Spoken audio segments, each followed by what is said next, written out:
My fellow Americans, baseball fans, sports fans, it's finally upon us. The Major League Baseball postseason is here for the first time in 7 years. Feels like 27 years. My San Francisco Giants will be a part of this postseason for Major League Baseball in 2010. Feels good, baby. Feels great, you know. And we're not finished, by the way. But this isn't even about just the San Francisco Giants. This is my official Icecold's Corner postseason preview for Major League Baseball, where I'm going to run down, not the whole playoffs right now. I know that's what some of you guys might like me to do, but I'm going to take it one step at a time, man. I'm just going to do the first round. I'm going to preview that. I'm going to let you guys know my predictions, my thoughts about the first round. And we're going to get started right away. Talking about in the American League, the Tampa Bay Rays against the Texas Rangers. The Rays finished with the best record in all of Major League Baseball, edging out the Yankees on the final day of the season. Man, this team is for real, man. I've been saying it from the start. I think I'm going to have to look back. By the next time I talk to you guys, I'm going to look back and have an answer for you. But I think I have the Tampa Bay Rays in the World Series going up against the Philadelphia Phillies at the start of the season on my official preseason prediction. It's stacked, man. It's stacked, and unfortunately, it looks like this is going to be the last year that this team gets to, make a run. Owner, GM, whatever, has come out and said he's going to blow it up after this year. So Carl Crawford's going to be gone. B.J. Upton's probably going to be gone. Evan Longoria is going to be there, but this is it right here. Going up against the Texas Rangers team, who I didn't follow them too closely during the season. Watched a few games, but one thing that I do remember towards the final month or so of the season is they lost a lot of games to other playoff teams. They lost games in series to the Tampa Bay Rays, to the Minnesota Twins, to the New York Yankees, and I don't like that. As an observer of baseball, I don't like for my team or any team to lose games against other playoff teams going into the playoffs. It just is a bad omen in my opinion. But I think they won the AL West for a reason. They're a legit playoff team. Cliff Lee is definitely going to be ready to go. Even though Tampa Bay, I heard a stat the other day, they've owned them this year. There's something about 3-0 against Cliff Lee this year. But I think they'll be ready. Tampa Bay just really has a little too much for me now. They have a little too much. I think they'll get past the Texas Rangers probably in about 4 games, maybe 5. But they got too much going on with Crawford, too much going on with B.J. Upton and David Price. Josh Hamilton being hurt really affects things. I know he came back in the last weekend of the series, but he's obviously not 100%. That might change things differently. And at the same time, Evan Longoria is not 100% as well.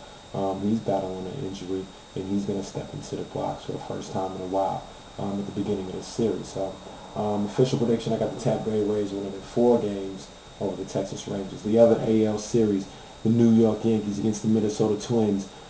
These two teams have faced off, I think, the last 2 years, maybe even 3 in the playoffs. And then finally, the Minnesota Twins have home field advantage for the first time in this series. I think that's going to be huge. I think the Yankees got a problem with their starting rotation.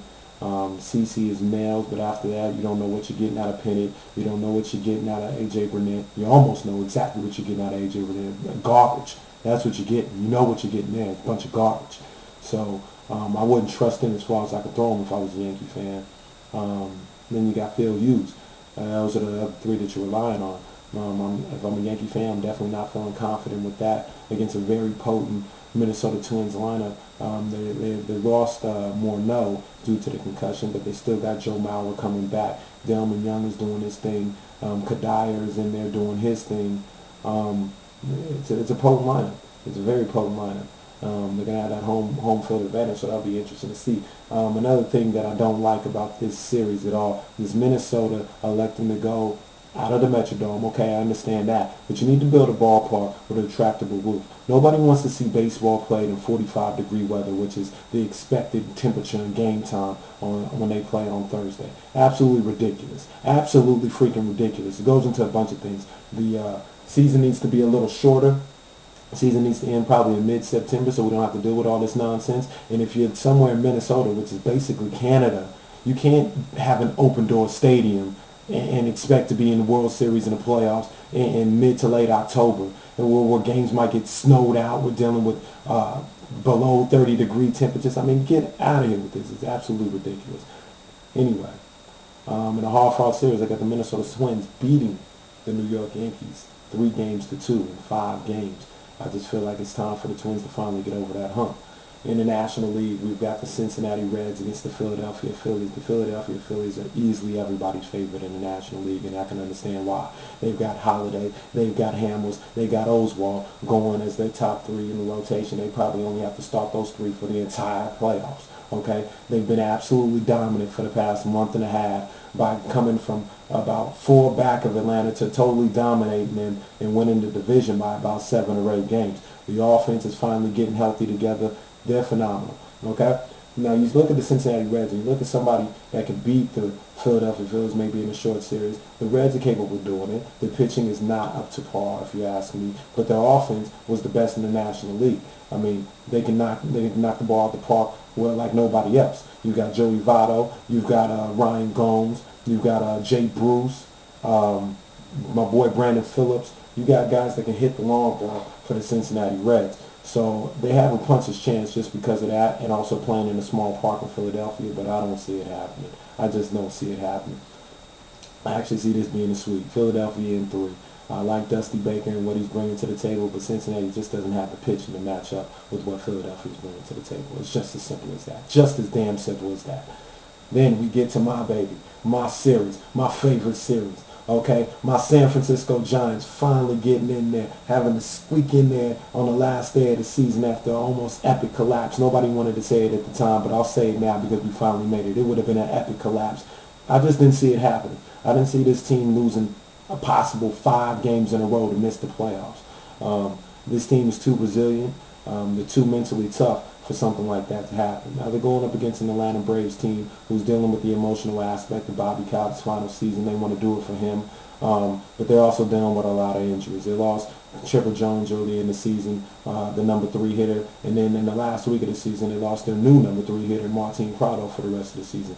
Big blows going up against the pitching staff like the San Francisco Giants, where not only the starting rotation is dominant, but the bullpen has turned into probably the best in Major League Baseball right now. They've been absolutely phenomenal for the past month and a half.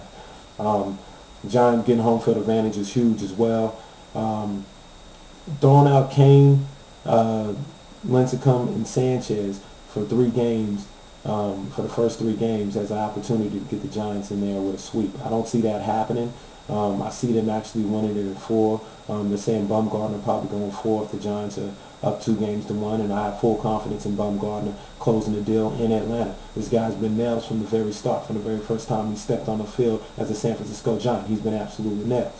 So Atlanta, great story. I think the injuries are going to be a problem. I just don't think they have the firepower to match up with the Giants. This Giants offense is legit. They're not the 1927 Yankees, but from 1 to 8, they got somebody who can take you deep and every single at bat. If Pablo Sandoval wakes up, this team can be really scary. So to close it out, I got the Giants winning in 4 in that series. And for everything, I got Tampa Bay winning in 4.